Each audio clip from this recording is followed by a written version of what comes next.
ඔයාගේ වැලමිට හන්දියේ. කිසිම හේතුවක් නැතුව හරියටම මම මේ පෙන්නන තැන අධිකව රිදෙනවද? කිසිම වැඩක් කරගන්න බෑ නේද? නිකන් එතන ඇල්ලුවත් උඩ යන සයිස් එකට රිදෙනවා. මුකුත් උස්සන්න බෑ. ෆෝන් එක ඔබන්නත් බෑ. ඒ තරම් රිදෙනවා. අඩුම බයිසිකලේ යන්න බෑ. අතුපතු ගන්න බෑ. ගෙදර වැඩ කරගන්න බෑ. හේතුවක් තේරෙන්නෙත් නෑ, කොහෙවත් අත වැදුනෙත් නෑ. ඔයා කවදා හරි මේ වගේ ලෙඩකට මූණ දීලා තියෙනවද?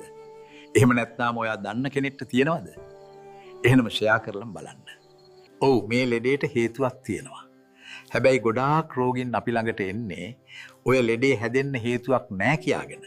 මම කියලා දෙන්නම් මුල ඉඳලම ඔයාලට රෝගය ගැන සහ ඒ රෝගය gedara ඉඳලම සුව කරගන්න විදිහක් ගැන. මුලින්ම කියන්නම් ඔයා මොන වයස් කාණ්ඩයක හිටියත් මේ රෝගය හැදිලා නම් හෙටම කැල්සියම් සමග විටමින් D ගන්න පටන් ගන්න. මේ රෝගය හැදෙන්නේ බොහෝ දුරට ඔයාට හුරු අතේ. ඔයා බොහෝ දුරට දවසේ වැඩි වෙලාවක් අත මහන්සි කරලා වැඩ කරන කෙනෙක් වෙන්නම ඕන. අත මහන්සි කරනවා කිව්වේ ලොකුවට බර උස්සනවා කියන එක නෙවෙයි. දවස පුරා කොම්පියුටරේ ඔබන අයට, අතෙන් ලියන අයට, වාහන එලවන අයට හෝ එකම දෙයක් දීර්ඝ වෙලාවක් කරන අයට තමයි මේ රෝගය හැදෙන්නේ. මේ ලෙඩේ නිතරම හැදෙන්නේ මෙන්න මේ අයට.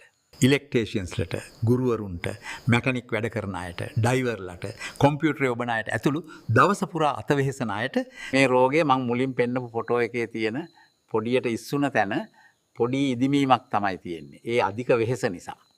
විටමින් ටික බොන ගමන් පළවෙනි බෙහෙත තමයි අඩුම සුව වෙනකන් ඔයා අත වෙහෙසන එක නතර කරන එක.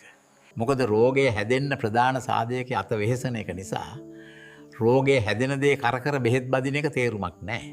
හරි, දැන් මම කියලා දෙන ක්‍රමයට මේ බෙහෙත හදාගෙන gedara ඉදලම බෙහෙත බැදගෙන රෝගය සුව කරගන්නකො. මේ ටික හොයාගන්න. තලාගත් සුදුලුණු බික් 5ක්, කරාබු නැටි තේ හැන්දක්, පොල් තෙල් හෝ ඔලිව් තෙල් අඩු කෝප්ප භාගයක්. භාජනයකට තෙල් දාලා ඉතා අඩු ගින්දරේ රත් කරන්න, ගොඩාක් රත් කරන්න ගෙපා. ඒකට තලාගත් සුදුලුණු සහ කරාබු නැටි ටික දාගන්න. විනාඩි 10ක් වගේ.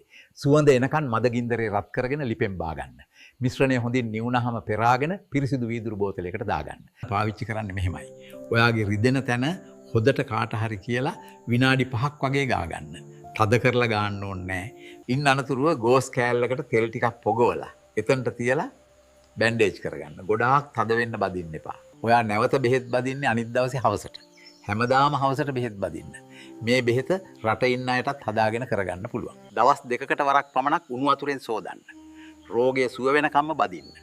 වෙනත් රෝග වගේ නෙවෙයි, මේක ඉක්මනට සුව වෙන්නේ නැහැ.